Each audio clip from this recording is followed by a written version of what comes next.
teman-teman, kembali lagi kita bersama saya Harudin Porewa dalam channel Bincang Pinggir. Kali ini kita akan mengangkat topik tentang pemilu dan kesetaraan. Demokrasi menghendaki one man, one vote, jadi satu orang satu suara. Pemilu di dalam proses demokrasi menghendaki kesetaraan. Setiap individu punya hak yang sama di dalam proses pemilu, apakah dia seorang pengusaha elit atau dia politisi. Sama posisinya dengan petani, nelayan, dan buruh, kaum miskin kota di dalam proses pemilu. Nah, atas prinsip-prinsip demokrasi yang menghendaki kesetaraan, tentu proses kontribusi di dalam proses pemilu tentu sifatnya juga sama. Maka memberikan pemahaman dan edukasi kepada kelompok petani dan nelayan itu juga menjadi penting supaya tidak ada proses dominasi di dalam proses pemilu. Kami punya komitmen untuk bagaimana mendorong di dalam proses edukasi politik kepada komponen-komponen di bawah. Selama ini kita mendengarkan soal definisi politik, kemudian pemilu itu didominasi oleh kelompok-kelompok elit.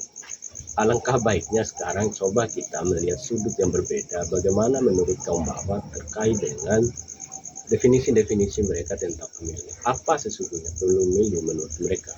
Karena selama ini mereka hanya diposisikan sebagai objek, tidak pernah diposisikan sebagai subjek.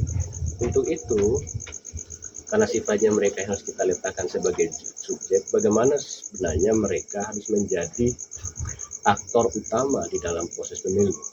Maka pikiran-pikiran mereka kaitan dengan apa yang mereka harapkan dari proses pemilu ini perlu didengarkan secara bersama-sama oleh kita.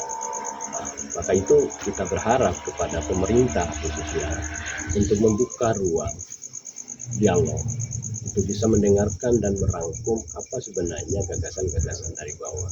Hal itu bisa dimunculkan supaya itu bisa menjadi referensi buat pemerintah sesungguhnya untuk mengambil sebuah kebijakan. Nah, kebijakan-kebijakan yang diambil pemerintah saat ini itu cenderung lepas dari realitas itu. Maka apa yang dilakukan pemerintah yang berkaitan dengan program itu nggak pernah tepat sasaran, karena itu tidak lagi merepresentasi apa yang menjadi kepentingan dan kebutuhan di bawah. Tapi pada konteks pemilu kali ini momentum yang paling tepat buat kita untuk mendengarkan apa-apa sebenarnya pikiran dan ucapan dari lain itu perlu didengarkan. Oke, demikian dalam Bincang Pinggir, suara pinggiran penting didengarkan. Wassalam.